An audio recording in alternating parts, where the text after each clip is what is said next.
thought so too, really. But I guess it looks as if you're reorganizing your records. Yeah. What is this, chronological? No.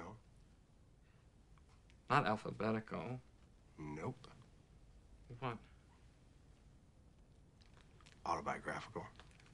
No fucking way. Yep. I can tell you how I got from Deep Purple to Howlin' Wolf in just 25 moves. And if I want to find the song Landslide by Fleetwood Mac, I have to remember that I bought it for someone in the fall of 1983 pile, but didn't give it to them for personal reasons. That sounds Comforting. Took it down. Yes.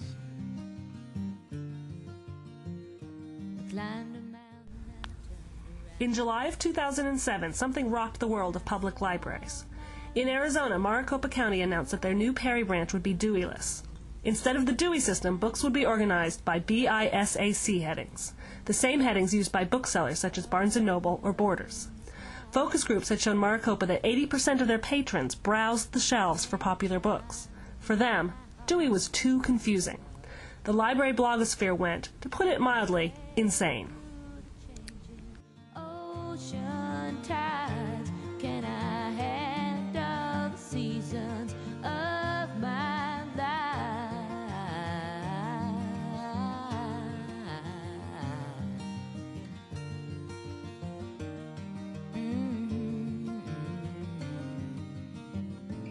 Well, I've been afraid of... So how do you find books at a library? I just look at them and find good ones. How do you find books at a bookstore? I just look at them. What do you think of the Dewey Decimal System? What is that?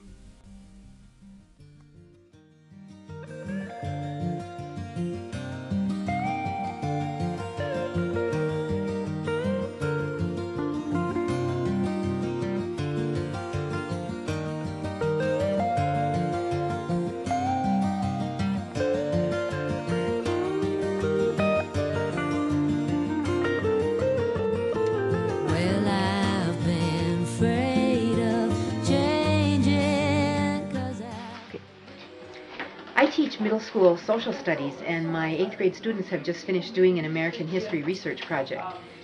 If we didn't have the Dewey Decimal System, it would be very, very difficult for my young students to try to find the information that they need for their research project. I can't imagine them finding specific information in a general section such as the bookstores have.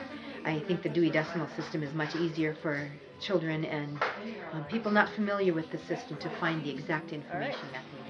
I much prefer the Dewey Decimal System because I know exactly where to go in the library to find whatever topic I am researching. In the bookstore, there are far too many choices.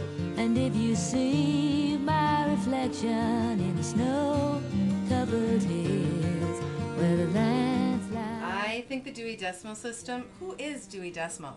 Who was Dewey Decimal? I think it's archaic and ridiculous.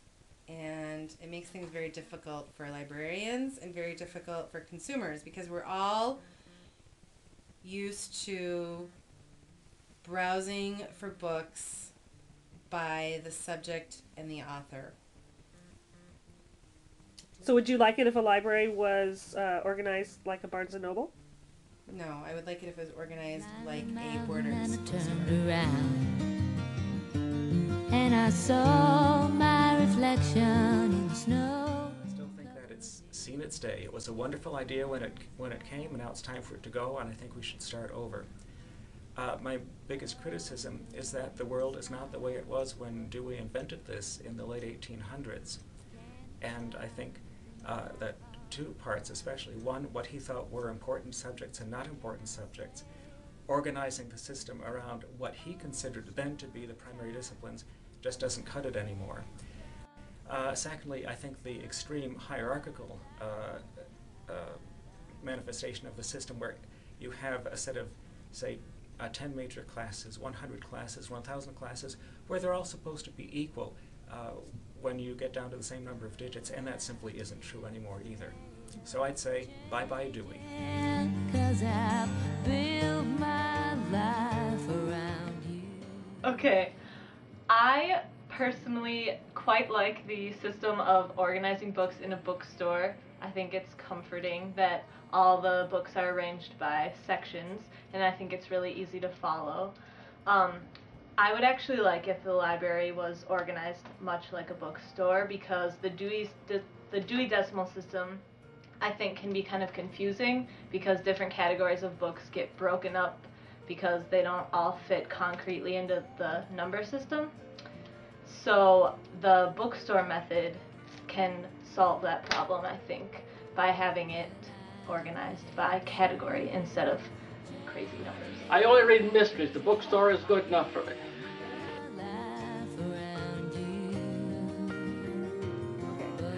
You know, I've always been very interested in the Queen of England. What does she have that in that purse?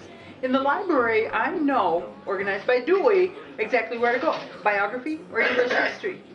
In the bookstore, where the heck do you go? Recent movies, gossip, biography, England, history, travel. Those are all different sections. I think the bookstore method is way too confusing for the serious reader. And if you see my reflection in the snow. But when I go to Barnes & Noble, I still have to ask somebody where the literature section is, unless I've been in that store before. It's not immediately obvious. No difference between that and walking in the library the first time and asking somebody where the literature section is if you don't know Dewey or LC. Mm-hmm.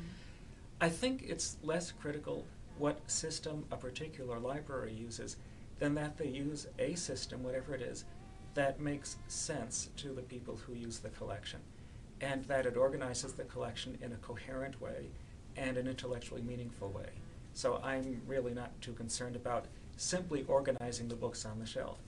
Another, but I think equally important aspect of classification, though, is for the classification number to show the intellectual relationship of items to each other. They may not physically be in the same place, but they might intellectually be in the same space. So I'm much more interested in a faceted system of classification, even the one that, say, Ranganathan advocated earlier in the century, of revisiting that way of looking at classification, because I think in the long run, it's much more amenable to machine manipulation. It's also much more expandable and customizable than either Dewey or LC is right now. In the snow-covered hills, till the landslide brought me down. Oh, mirror in the sky, what is love? Can the child within my heart rise above? Can I sail through the changing ocean? I think really the surprise about going Deweyless was the criticism and from other librarians. That was really, I think, the most shocking thing, was just this out-and-out assault of, you're an idiot, oh my God, this is, you heretic, what are you doing? I mean, it was just really interesting being a part of something that people are making these personal comments. I was getting anonymous emails. Yeah, it was very strange. But on the flip side, I was then also getting these great letters of support from across the country as well, saying, thank you for doing this. This is great. So I think that was actually the biggest surprise, was how quickly negatively people came out against it. The flip side of that also is, I mean, we had some local librarians who were really like, oh, I can't believe you're doing this. But once they saw the space and how it worked, they're like, oh, well, of course this makes sense. So I think it's one of those things where you can't make that snap judgment based on what you know. It's a whole new experience. Oh,